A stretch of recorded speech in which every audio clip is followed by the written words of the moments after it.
রাখতেই হবে চিংড়িহাটা মেট্রো। সেই চিংড়িহাটা মেট্রোর অসমাপ্ত কাজে হাইকোর্টের সিদ্ধান্তই চূড়ান্ত জানিয়ে দিল সুপ্রিম কোর্ট।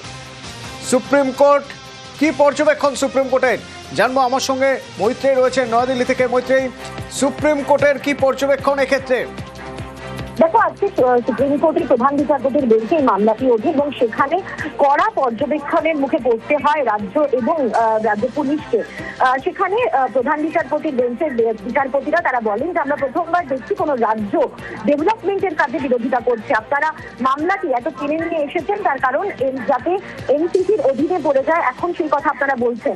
আপনাদের কাছে উৎসব আগে না যোগাযোগ ব্যবস্থার উন্নতি আগে? আপনারা ডিসেম্বরের তৃতীয় সপ্তাহে প্রথমে বৈঠকে এসে হাইকোর্টকে বলেছেন যে উৎসবে, তারপরে হাইকোর্টকে আপনারা জানিয়েছেন যে উৎসবের প্রস্তুতিতে ব্যস্ত, তাই মেট্রো সম্প্রসারণের কাজটা করতে পারবেন না। অবিলম্বে এই আবেদন প্রত্যাহার করার কথা বলা হয়, যদিও রাজ্যের তরফ থেকে রাজ্যের যিনি আইনজীবী ছিলেন তিনি বারবার করে এটা বোঝানোর চেষ্টা করেন যে রাজ্যের কাছে যে নথি এবং পুলিশের কাছে যে ডকুমেন্ট থাকার কথা ছিল সেগুলো তারা পাননি এবং সেই কারণে তারা সেই কাজটি করতে পারেনি। তবে সর্বোচ্চ আদালত প্রধান বিচারপতির বেঞ্চ তারা খুব স্পষ্টভাবে জানিয়ে দিয়েছেন যে এই যুক্তিকে তারা মানছেন না এবং রাজ্যের আবেদনকে কার্যত ফ্রিভোলাস বলে আজকে তকমা দেয় সর্বোচ্চ আদালত এবং সেখানে কলকাতা হাইকোর্টের রায়কে বহাল রাখে এবং সেখানে উল্লেখ করেন যে হাইকোর্ট যেমনটা ঠিক মনে করবে টাইম বাউন্ড ম্যানারে সেই কাজটি সেভাবে শেষ করতে হবে। এর সঙ্গে সঙ্গে প্রধান বিচারপতি এটাও উল্লেখ করেন যে মুখ্য সচিব এবং ডিজি তাদের বিরুদ্ধে ব্যবস্থা করতে পারেন, কিছু ব্যবস্থা করতে পারতেন, কিন্তু তারা ইচ্ছাকৃতভাবে সেই কাজটা করতে দেননি, তারা নিজেদের দায়িত্ব থেকে পালিয়েছেন। রাজ্য এবং পুলিশের তরফ থেকে শেষ পর্যন্ত পিটিশন বিদ্ধ করার চেষ্টা করা হলো, আবেদন করা হলো, সর্বোচ্চ আদালত সেটাও মানেনি এবং কড়া পর্যবেক্ষণ দিয়ে কলকাতা হাইকোর্টের রায়কেই বহাল রেখেছে সর্বোচ্চ আদালত। অতএব ধন্যবাদ। गवर्नमेंट ऑफ वेस्ट बंगाल को ये ऑर्डर दिया था कि 2 वीकेंड्स मेट्रो को प्रोवाइड किए जाएं ताकि मेट्रो अपना चिंगई घाट सर्कल पे जो इंटरसेक्शन बनना है मेट्रो का वो कंप्लीट कर ले। परंतु जो डेडलाइन 15 फरवरी 2026 की थी वो कंप्लाई करने के बजाय उन्होंने सुप्रीम कोर्ट में एसएलपी फाइल की और आज सुप्रीम कोर्ट ने बहुत ही सख्त टिप्पणी के साथ उसको डिसमिस कर दिया और ये आदेश दिया यह एक सामाजिक कार्य है जो कि आम जनता की भलाई के लिए है और इसको रोका नहीं जाना चाहिए, ना ही इसे एक पॉलिटिकल कलर देना चाहिए। इसके साथ ही एक ऑर्डर भी पास किया कि एक टाइम बाउंड मैनर में इस मेट्रो के काम को पूरा किया जाए। নতুন ভোটার তালিকা আজ, সাপ্লিমেন্টারি ভোটার তালিকা এই সপ্তাহে আজ এবং শুক্রবার দুদিন এই ভোটার তালিকা, নতুন ভোটার তালিকা প্রকাশ করা হবে। এর পরবর্তীতে ভোট পর্যন্ত প্রত্যেক শুক্রবারই তালিকা প্রকাশ হবে। কিন্তু আজ যে তালিকা প্রকাশ হবে তা কখন হবে, কতজনের নাম থাকবে সেখানে, 60 লক্ষ বিচারাধীন ছিলেন, কতজনের নিষ্পত্তি হলো কি জানতে পারছি আমরা। সোমরাজ আছে আমার সঙ্গে ফোনে। সোমরাজ, দেখো, সন্ধ্যে 7টার পর এই তালিকা নির্বাচন কমিশনের তরফে প্রকাশ করা হতে পারে বলেই কমিশন সূত্রে জানা যাচ্ছে। তুমি জানো, আন্ডার অ্যাডজুডিকেশনের 7 লক্ষেরও বেশি ভোটারের নাম রয়েছে। জুডিশিয়াল অফিসাররা এখনো পর্যন্ত 28 লক্ষের সামান্য বেশি অভিযোগের নিষ্পত্তি করেছেন। কিন্তু কত সংখ্যক অভিযোগের নিষ্পত্তির তালিকা প্রথম দফায় আজ সাপ্লিমেন্টারি তালিকা আকারে প্রকাশ করা হবে এবং দ্বিতীয়ত শুক্রবার, যেহেতু এই সপ্তাহে শুক্রবার আরো একটি সাপ্লিমেন্টারি তালিকা প্রকাশ করা হবে, তাই গোটা বিষয়টি নিয়ে বর্তমানে আলোচনা চলছে। কমিশন সূত্রে জানা যাচ্ছে এই যে সাপ্লিমেন্টারি তালিকা প্রকাশ করা হবে এখানে দুটি ক্যাটাগরি থাকবে, একটি এডিশন, একটি ডিলিশন। এবং সেক্ষেত্রে এই এডিশন ডিলিশন পৃথক পৃথক ভাবে বুথ ভিত্তিক তালিকা প্রকাশ করা হবে সাপ্লিমেন্টারি তালিকায়। এবং সেখানে কমিশন সূত্রে যেটা জানা যাচ্ছে এই যে সাপ্লিমেন্টারি তালিকা প্রকাশ করা হবে সেটা জাতীয় নির্বাচন কমিশনের ওয়েবসাইট অর্থাৎ ইসিআই নিয়ে যে ওয়েবসাইট, সেই ওয়েবসাইটে যেমন দেখা যাবে, রাজ্যের মুখ্য নির্বাচনী আধিকারিকের দপ্তরের ওয়েবসাইটেও এই তালিকা দেখতে পাওয়া যাবে এবং জেলা শাসকদেরও সেই তালিকা পাঠিয়ে দেওয়া হবে যখন সাপ্লিমেন্টারি তালিকা প্রকাশ করা হবে জাতীয় নির্বাচন কমিশনের তরফে। এবং তারপর জেলা শাসকরা সেই তালিকা ছাপিয়ে বুথে বুথে টাঙাতে শুরু করবেন। সেটা আজ রাত না হলেও আগামীকাল সকালেও তারা টাঙাতে পারবেন, তেমনটাই কমিশনের তরফে জানানো হচ্ছে। সন্ধ্যে 7টার আগে কোনোভাবেই তালিকা প্রকাশ সম্ভব নয়, তালিকা প্রকাশ হবে সন্ধ্যে 7টার পরেই, তেমনটাই কমিশন সূত্রে খবর। ধন্যবাদ সোমরাজ। 28 ফেব্রুয়ারির পরে 23 মার্চ এসআইআর করে 28 ফেব্রুয়ারি রাজ্যে প্রথম ভোটার তালিকা প্রকাশ করে নির্বাচন কমিশন। আর 23 মার্চ অর্থাৎ সোমবার সাপ্লিমেন্টারি লিস্ট প্রকাশ করবে নির্বাচন কমিশন। কালকে লিস্ট বের হচ্ছে, তাহলে সাপ্লিমেন্টারি লিস্ট? হ্যাঁ, কালকে বেরোবে। ইভিনিং এ, সেকেন্ড হাফ? হ্যাঁ, সেকেন্ড হাফে, বিকেল দিকে। 23 মার্চ অর্থাৎ সোমবার প্রথম সাপ্লিমেন্টারি লিস্ট প্রকাশ হওয়ার কথা। এরপর থেকে প্রতি শুক্রবার সাপ্লিমেন্টারি ভোটার লিস্ট প্রকাশ করার পরিকল্পনা রয়েছে কমিশনের। 28 ফেব্রুয়ারির প্রথম ভোটার তালিকা প্রকাশের পর দেখা যায় বিচারাধীনের সংখ্যা 60,06,675। শুক্রবার পর্যন্ত 27,23,000 নামের নিষ্পত্তি হয়ে গিয়েছে। এর ভিত্তিতে সোমবার তালিকা প্রকাশ হওয়ার কথা। এর মধ্যে অন্তত 8 লক্ষের নাম বাদ যেতে পারে। সুপ্রিম কোর্টের নির্দেশে 23 জেলার জন্য অবসরপ্রাপ্ত বিচারপতিদের নেতৃত্বে 19টি ট্রাইব্যুনাল গঠন করা হয়েছে। সাপ্লিমেন্টারি তালিকা থেকে যাদের নাম বাদ যাবে তারা আবেদন করতে পারবেন ট্রাইব্যুনালে। আবেদন জানানো যাবে অনলাইনে, জেলা শাসক অথবা মহকুমা শাসকের অফিসে গিয়ে। এখানেই নানা প্রশ্ন উঠতে শুরু করেছে। যাদের নাম বাদ পড়বে তাদের ভোটের ভবিষ্যৎ কি? ট্রাইব্যুনালের বিচারে কেউ যোগ্য প্রমাণিত হলে তিনি কিভাবে ভোটার তালিকায় নাম তুলবেন? ভোটার তালিকায় নাম তোলার যথেষ্ট সময় মিলবে তো? কালকে লিস্ট বেরোচ্ছে তাহলে সাপ্লিমেন্টারি हाँ कल के बोलोगे ইভিনিং এ সেকেন্ড হাফ। हाँ सेकेंड विकेल दिखे নিউজ 18 বাংলা। লিস্টে যদি ডিলিটেড নাম থাকে তাহলে কি করতে হবে? ট্রাইব্যুনালে যেতে হবে। কিন্তু এই ট্রাইব্যুনাল কোথায়? ট্রাইব্যুনালের অফিস কোথায়? এখনো তো অফিস তৈরি হয়নি। সোমরাজ আছে আমার সঙ্গে। সোমরাজ, ট্রাইব্যুনালে যেতে হবে, ট্রাইব্যুনালে গিয়ে তারপরে একটা কোনো উপায় হবে, হয় নাম উঠবে নয় উঠবে না, কিন্তু তার আগে তো ট্রাইব্যুনাল খুঁজে পেতে হবে। তো ট্রাইব্যুনাল অফিস কোথায়? প্রত্যেক জেলায় তো একটা করে অফিস হওয়ার কথা ছিল।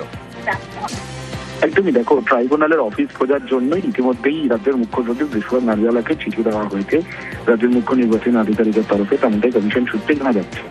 মূলত অফিস খোঁজার পাশাপাশি তুমি জানো এই ট্রাইব্যুনাল তৈরি করতে গেলে সেক্ষেত্রে কর্মচারীদের প্রয়োজন হবে, আধিকারিকদের প্রয়োজন হবে। ফলত সব মিলিয়ে যাতে ট্রাইব্যুনাল তৈরির যাবতীয় প্রস্তুতি নেওয়া হয় সেই বিষয় নিয়েই ইতিমধ্যেই চিঠি দেওয়া হয়েছে রাজ্যের মুখ্য সচিবকে বলেই কমিশন সূত্রে জানা যাচ্ছে। এবং এই যে ট্রাইব্যুনালে আবেদন করা হবে, কবে থেকে আবেদন করা হবে, কিভাবে আবেদন করবেন যারা আজ প্রথম দফা সাপ্লিমেন্টারি তালিকায় ডিলিশন ক্যাটাগরিতে থাকবেন, গোটা বিষয়টি নিয়ে রাজ্যের মুখ্য নির্বাচনী আধিকারিকের দপ্তরের তরফে খুব শীঘ্রই জেলায় জেলায় নির্দেশ পাঠানো হতে পারে বলেই কমিশন সূত্রে জানা যাচ্ছে। কিন্তু কমিশন প্রথম প্রাথমিকভাবে চাইছে যাতে এই ট্রাইব্যুনাল দ্রুত গঠন করা হয়। ধন্যবাদ। নাম বাদ, যদি নাম বাদ থাকে তাহলে কি করতে হবে? তৃণমূল নেত্রী মমতা বন্দ্যোপাধ্যায় বলেছেন যে নাম যদি বাদ পড়ে যায় তাহলে দলের নেতা কর্মী যারা রয়েছেন তারা পাশে থাকবেন, তারা যেন সাহায্য করেন। কি করতে হবে, ট্রাইব্যুনালে কিভাবে অ্যাপিল করতে হবে সেসব যেন তারা ঠিক করে দেন। কিন্তু এই নাম বাদের আইনি সাহায্যের আশ্বাস তৃণমূলের, তা নিয়ে রাজনীতিক চর্চাও তুঙ্গে। আমরা আশা রাখি আদালতের ওপরে মুখ্যমন্ত্রী নিজেও এই অত্যাচারের বিরুদ্ধে গেছেন এবং আমরা বিশ্বাস করি আদালত অন্যায় করবে না। তার কারণ ভারতীয় হিসেবে সবার অধিকার হচ্ছে ভোট দেওয়া। আমি আশা রাখি যে আদালত থেকে ন্যায় বিচার পাবো। যাদের কেটে যাবে, সমগ্র বাংলায় আমাদের সংগঠন রয়েছে এবং আমরা পিটিশনের জন্য রেডি আছি। যারা কেটে যাবে তাদের পিটিশন করে, কারণ গন্ডগোল করে হই হই করে কোনো লাভ নেই। আদালত বিচার করবে এবং বিচার ব্যবস্থার উপর আমাদের আস্থা আছে। সাপ্লিমেন্টারি লিস্ট বেরোনোর পর যাদের নাম থাকবে না তাদের জন্য ব্যবস্থা নির্বাচন কমিশন অলরেডি করিয়ে রেখেছে। তারপরে এই ধরনের বক্তব্য মানে বাংলাদেশ থেকে আসা সমস্ত অনুপ্রবেশকারীদেরকে উনি, মুসলিম অনুপ্রবেশকারীদেরকে উনি নাগরিক বানাতে চান। চেষ্টা করে দেখতে পারেন। একবার ভাগ হয়ে গেছে, একবার বিভাজন হয়ে গেছে, আমরা চাই না দ্বিতীয়বার আর বিভাজন হোক ভারতবর্ষ। মানুষকে বলবো শান্তির সাথে শান্তি শৃঙ্খলা বজায় রেখে সাপ্লিমেন্টারি লিস্টে যদি নাম না থাকে তাহলে পরে যে অ্যাপিলেট অথরিটি আছে তাদের কাছে আবেদন করবে, তারা ট্রাইব্যুনালের কাছে আবেদন করবে। ট্রাইব্যুনালের কাছে আবেদন করলে উপযুক্ত তথ্য প্রমাণ থাকলে তাদের নাম উঠে যাবে ভোটার লিস্ট। ভোটার তালিকার স্পেশাল ইন্টেন্সিভ রিভিশন হলে বিপুল পরিমাণে নাম বাদ যাবে। আচ্ছা, এই যে এসআইআর এ নাম বাদের সংখ্যা, শুভেন্দু অধিকারী বলেছিলেন 1 কোটির বেশি নাম বাদ যেতে পারে, কিন্তু সেটা শুরুতে বলেছিলেন। আর যখন সাপ্লিমেন্টারি ভোটার লিস্ট বেরোচ্ছে তখন এসআইআর এর নাম বাদের সংখ্যা নিয়ে কোনো মন্তব্য করতে চাইছেন না শুভেন্দু অধিকারী। আর এদিকে তৃণমূল কি বলছে? কুণাল ঘোষের দাবি কমিশনকে পার্টি অফিসের মতো ব্যবহার করছে বিজেপি। বাংলার মানুষের ক্ষোভ বুঝেই এখন সুর বদল। আমি তো একটা এসআইআর শুরুর সময় বলেছিলাম, তারপরে তো অনেক জল বেরিয়েছে, হাইকোর্ট সুপ্রিম কোর্টের হস্তক্ষেপ হয়েছে, অনেক নিয়ম নীতি বদলেছে। আমি সংখ্যা তত্ত্বের মধ্যে যাব না। অভারতীয়দের নাম, বিশেষ করে বাংলাদেশি মুসলিম অনুপ্রবেশকারীদের নাম থাকা উচিত না। বাংলাদেশ থেকে আসা হিন্দুরা শরণার্থী ধর্ম বাঁচানোর জন্য এসেছেন, তাদের নাম থাকা উচিত। এই বক্তব্য স্ট্যান্ড আমার প্রথম থেকে আছে। ভারতীয় মুসলিমদেরও নাম থাকা উচিত, আছেও। বিজেপি জাতীয় নির্বাচন কমিশনকে পার্টি অফিসের মতো ব্যবহার করেছে। বৈধ ভোটার কে বন্দ্যোপাধ্যায় বাবা লেখেন, ছেলে লেখে ব্যানার্জি, ডেকে পাঠাচ্ছে, কেটে দিচ্ছে, অ্যাডজুডিকেটেড। প্রথমে বলেছিল 1 কোটি 2 কোটি বাদ যাবে, লক্ষ লক্ষ রোহিঙ্গা, একজন রোহিঙ্গাকে বার করতে পারেনি, অবৈধ বাংলাদেশিকে বার করতে পারেনি ভোটার তালিকা থেকে। সেই জায়গায় দাঁড়িয়ে এখন শুভেন্দু অধিকারীরা বুঝেছেন মানুষ ক্ষিপ্ত, বাংলার মানুষ এই হয়রানিতে, এখন সুর বদলাতে হচ্ছে। ফের একবার প্রশ্নের মুখে আরজি কর, কারণ ফের একবার রোগী মৃত্যু। কিভাবে মৃত্যু হলো? গুরুতর অসুস্থ এক রোগী, তিনি গ্রাউন্ড ফ্লোরে এমার্জেন্সিতে ছিলেন, টয়লেটে যাবেন, অক্সিজেন মাস্ক লাগানো রয়েছে, বলা হলো টয়লেটে যাবেন। টয়লেট কোথায়? না, নিচে কোনো টয়লেট নেই, আছে স্টাফদের টয়লেট। ভাবুন, এমার্জেন্সিতে ভর্তি, গুরুতর অসুস্থ, তাকে সেই টয়লেটে যাওয়ার কথা বলা হলো না। তাহলে টয়লেট কোথায় আছে? ফার্স্ট ফ্লোর থেকে, মানে দোতলা থেকে 8 তলা পর্যন্ত রোগীদের জন্য টয়লেট রয়েছে।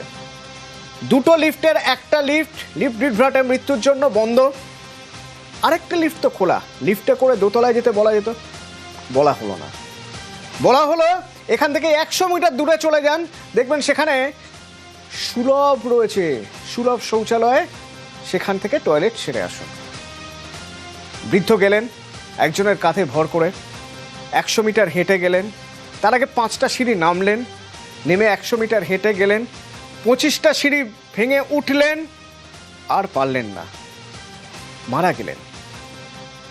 গুরুতর অসুস্থ রোগী, বাইরে তাকে যেতে হচ্ছে টয়লেটে, তাকে বলাই হয়েছে বাইরে গিয়ে টয়লেট করতে হবে। ট্রমা কেয়ারের 5টি সিঁড়ি দিয়ে নেমে 100 মিটার দূরে হেঁটে আবার 25টা সিঁড়ি ভেঙে তিনি ওঠেন, সিঁড়িতেই অসুস্থ এবং তারপর মৃত্যু। শুনুন। গ্রাউন্ড ফ্লোরে কোনো বাথরুম নেই, যেখানে রেডিয়েশন দিচ্ছে ওখানে কোনো বাথরুম নেই। আমাদের যদি বাথরুমে যেতে হয় তাহলে এসে আমাদের পে অ্যান্ড ইউজে ওখানে যেতে হচ্ছে। সাধারণ রোগী পরিষেবা থেকে ব্যাহত হচ্ছে। দীর্ঘ সমস্যা, একটা পেশেন্ট যদি তাকে কেমো দেওয়া হবে, তার নিশ্চয়ই কেমো দেওয়া হলে তার পরিস্থিতি কি হতে পারে, তার শারীরিক কন্ডিশনটা অনেকটাই খারাপ থাকে। তারপরে তার বাথরুমটা, টয়লেট চাপতে গেলে তাকে অনেকটা দূরে হেঁটে যেতে হয়। এটা ফাংশনিং নয় সেইভাবে। এটা ওখানে দেখবেন আমাদের সিআইএসএফ অফিসাররা, ওদেরকেও তো গার্ড দিতে হয়, ওখানে মানুষ কি করে যাবে? দেখুন সকালবেলা 7টার সময় সবারই সমস্যা তৈরি, কেউ এই বিল্ডিং এ, কেউ উপরে, কেউ নিচে, এইভাবেই চলে। রোগীদের জন্য কোনো এক্সক্লুসিভলি কিছু নেই। কি করবে এবার? সেটা তো পেশেন্ট পার্টিদের জন্য দেওয়া সম্ভব নয়, তাও male female mix. Hygiene maintain করার জন্য তো সমস্যা। যে কোনো হার্ট রিলেটেড কোনো পেশেন্ট যদি হয়, তার বেড থেকে নামার কথা নয়, তার বেড সাইডে বাথরুম বা থাকা উচিত, সেই সাফিসিয়েন্ট স্পেসও নেই। বা কখনো কখনো ওই যে পে অ্যান্ড ইউজ টয়লেট, এইভাবেই যাচ্ছে। সুগার ছিল, প্রেশার ছিল, রাত থেকে নিয়ে এসেছিলাম। দোতলা সিঁড়ি ভেঙে গেছে, লিফট কোথায় ওখানে?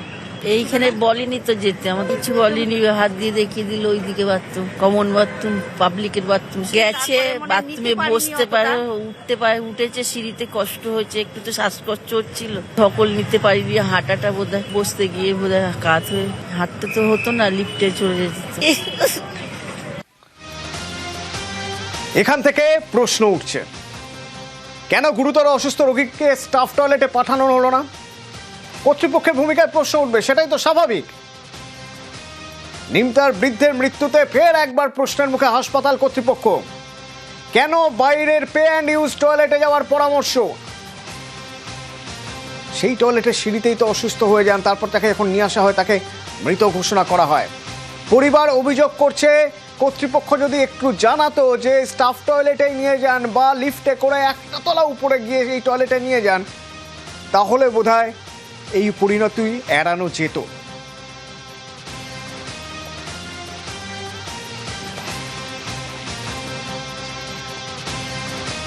মৃতের ছেলে কি বলছেন শুনুন।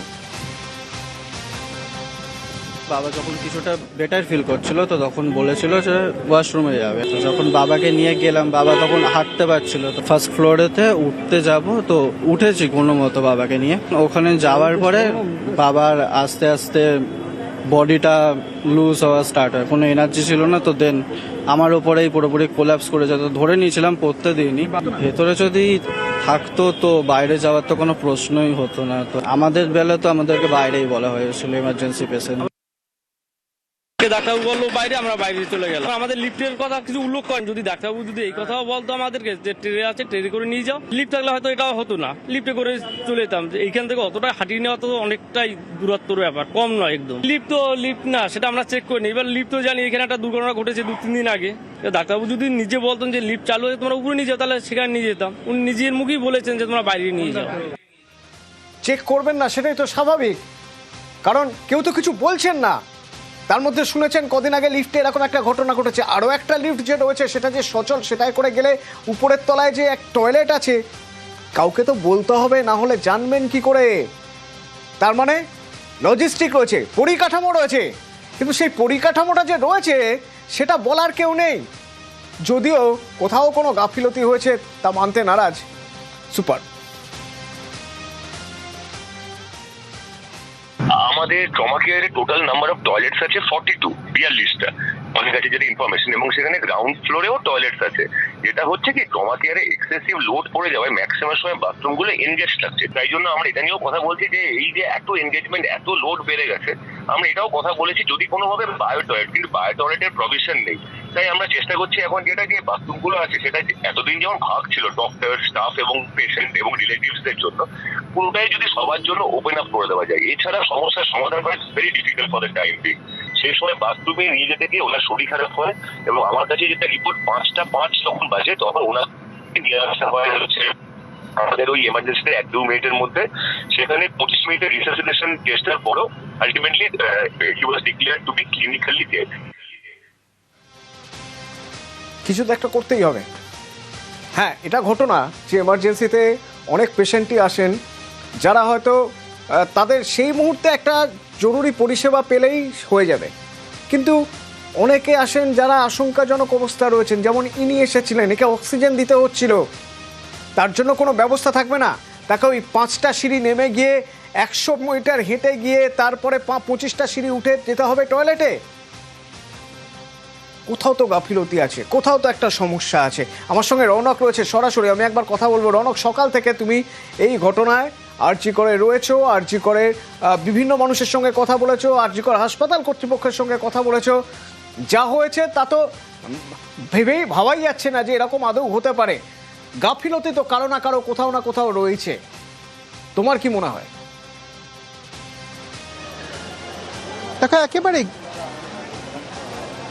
দেখো একেবারে গাফিলতির পাশাপাশি হাসপাতাল যারা কর্মী তাদের যে উদাসীনতা, সেই চিত্রও কিন্তু ফুটে উঠছে। কারণ মৃত বিশ্বজিৎ সামন্ত তার পরিবারের লোকজন যেমনটা জানতো না যে ফার্স্ট ফ্লোর থেকে শুরু করে 7th ফ্লোর পর্যন্ত প্রত্যেকটি ফ্লোরে টয়লেট রয়েছে, এবং তাদেরকে কেউ সেটা জানায়নি। এবং শুধু তাই নয়, যে একটি লিফট সচল রয়েছে সেই বিষয়টিও তারা অবগত ছিল না, এবং তাদেরকে নাকি বলা হয় এখান থেকেই সুলভ শৌচালয়তে নিয়ে যেতে হবে। এবং শুধু এটা বিশ্বজিৎ সামন্তের পরিবার না, এখানে যারা অন্যান্য রোগীরা রয়েছে তাদের সকলকেই এই ট্রমা কেয়ার সেন্টারের গ্রাউন্ড ফ্লোরে তারা যখন এমার্জেন্সিতে আসে, তাদের যদি কোনো রকম টয়লেটের প্রয়োজনীয়তা হয় তাদেরকে কিন্তু 100 মিটার দূরে এইরকম ভাবেই 30টি সিঁড়ি ঠেঙিয়ে এই সুলভ শৌচালয়ে নিয়ে যেতে হয়। সেক্ষেত্রে একটা প্রশ্নচিহ্ন উঠছে, তুমি এটা বলছিলে আশঙ্কাজনক অবস্থায় মূলত এই ট্রমা কেয়ারে রোগীদেরকে নিয়ে আসা হয়। সেক্ষেত্রে আশঙ্কাজনক রোগীদেরকে এখান থেকে প্রায় 100 মিটার দূরে যদি টয়লেট করানোর জন্য নিয়ে যেতে হয়, তাহলে এইরকম ধরনের ঘটনা কিন্তু কার্যত যেটা সামনে আসলো তা অত্যন্ত ভয়াবহ।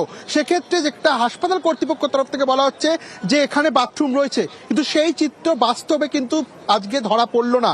ভেতরে যে টয়লেটটি রয়েছে সেটা কেবলমাত্র স্টাফদের জন্য, এবং স্টাফেদেরও অভিযোগ রয়েছে সেখানে তারাও কিন্তু সেটা ব্যবহার করতে পারে না। এবং এই টোটাল যে গ্রাউন্ড ফ্লোর সেখানে রোগীদের টয়লেটের কোনো রকম পরিষেবা নেই, যে কারণে কিন্তু এরকম একটা আজকে ভয়াবহ দুর্ঘটনা সামনে আসলো।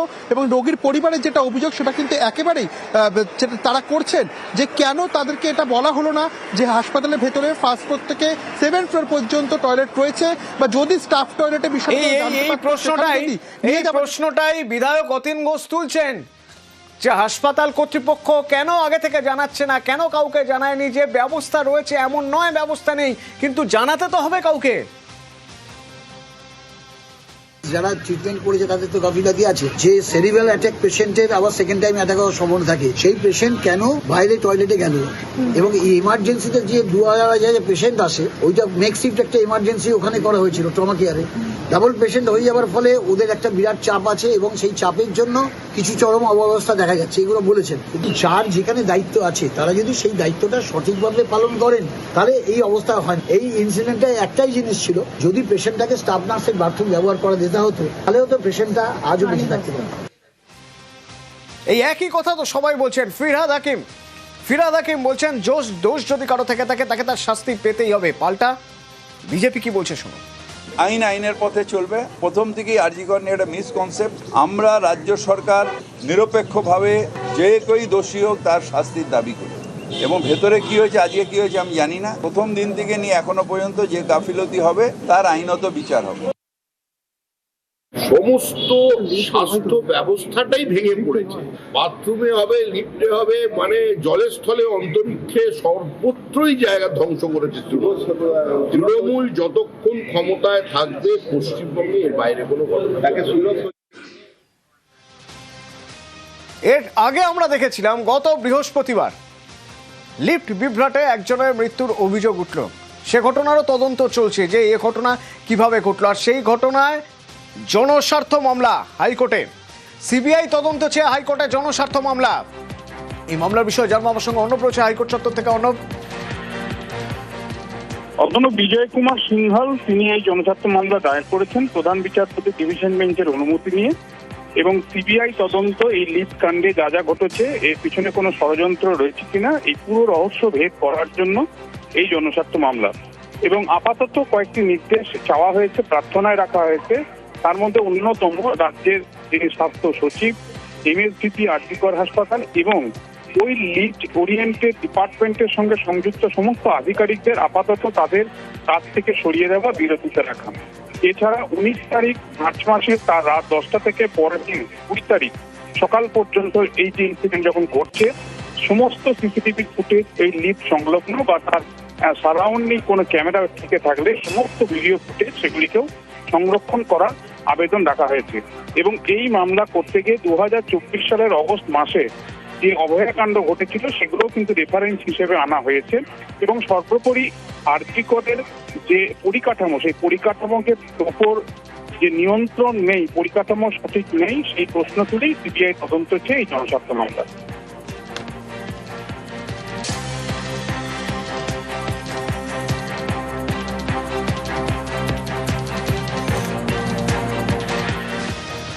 কিন্তু এখান থেকেই প্রশ্ন উঠছে, একটা ঘটনা ঘটে যাওয়ার পরে তো মানুষ সতর্ক হবে।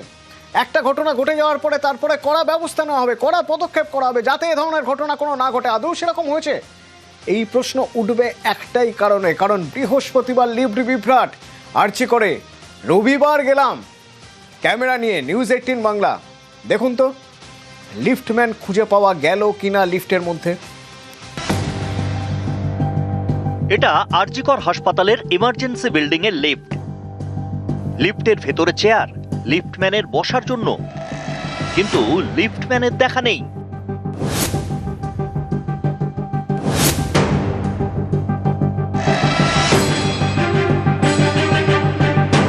এমনই একটি লিফটে বৃহস্পতিবার গভীর রাতে মর্মান্তিক ঘটনা ঘটে। লিফটে আটকে মারা যান দমদমের নাগেরবাজারের বাসিন্দা অরূপ বন্দ্যোপাধ্যায়। এরপরে আরজি করে থাকা 32টি লিফট নিয়ে নানা অভিযোগ উঠতে থাকে। তার ছেলের হাত ভেঙেছে, ট্রিটমেন্ট করতে, ও সুস্থ, লিফটে ওর ওয়াইফের সঙ্গে ছিল। তারপরে লিফটটা খুললেই বেঁচে যেত, লিফট আটকে গেছিল। না, কোনো লিফটার নেই, কেউ নেই, কোনো সিকিউরিটি নেই, কিচ্ছু নেই, নালে বেঁচে যেত। কখনো অভিযোগ উঠেছে লিফটে লিফটম্যান নেই। আগে থাকতে খারাপ ছিল, কম বেশি আমরা সেটাও জেনেছি। না না না, মানে খারাপ হওয়ার পরও কোনো লিফটম্যান না না, কেউ ছিলই না, না কেউ থাকে না। আপনাদেরকে অপারেট করে যেতে হয়? হ্যাঁ, আমাদেরকে অপারেট করে যেতে হয়, কেউ কোনো পরিষেবা নেয়নি। হ্যাঁ, আমার খারাপ হওয়ার পরেও তো আমরা যাওয়া আসা করেছি। হ্যাঁ, নিজেরা যাতায়াত করেছি। এমন হয়েছে যে কিছুটা উঠেছে নেমেছে? হ্যাঁ, এরকম হয়েছে। বৃহস্পতিবার লিফটে মৃত্যু, নানা অভিযোগ। রবিবারও লিফটের ছবিটা বদলালো না। এমার্জেন্সি বিল্ডিং এ 5টি লিফট রয়েছে, এর মধ্যে 4টেতেই লিফটম্যান নেই।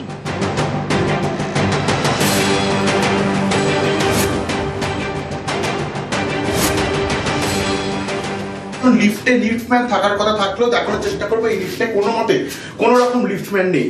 অর্থাৎ গতকালও ঘোষণা করা ছিল প্রত্যেকটি 32টি লিফটে লিফটম্যান থাকবে, এখনো কেন লিফটম্যান নেই এই নিয়ে উঠছে প্রশ্ন। লিফটম্যান তো রাত্রে তো ঘুমায়, লিফটম্যান বাইরে ঘুমায়, কোনো পাওয়া যায় না, অনেক সময় সব টিপে টিপে যেতে হয়। বড় প্রশাসন যারা হসপিটাল প্রশাসন আছে এরা তো এদের তো স্টেপ নেওয়া দরকার, এই ব্যাপারগুলো তো শুধরানো দরকার।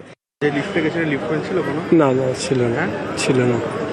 সাধারণ মানুষ যারা লিফট চালাতে পারে না বা বুঝতে পারে না, তাদের যাদের মানে হার্ট দুর্বল তাদের তো ভয় একটু লাগবেই। লিফটের ভেতরে ওদের লোক কেউ নেই, শুধু মনে হয় পেশেন্টের লোক। আমরা একা একাই উঠছি, একা একাই নামছি। ভয়েতে মানে কি হচ্ছে মনের ভেতরে আমরাই জানি। কোথাও লিফটম্যান নেই, কোথাও আবার লিফট খারাপ।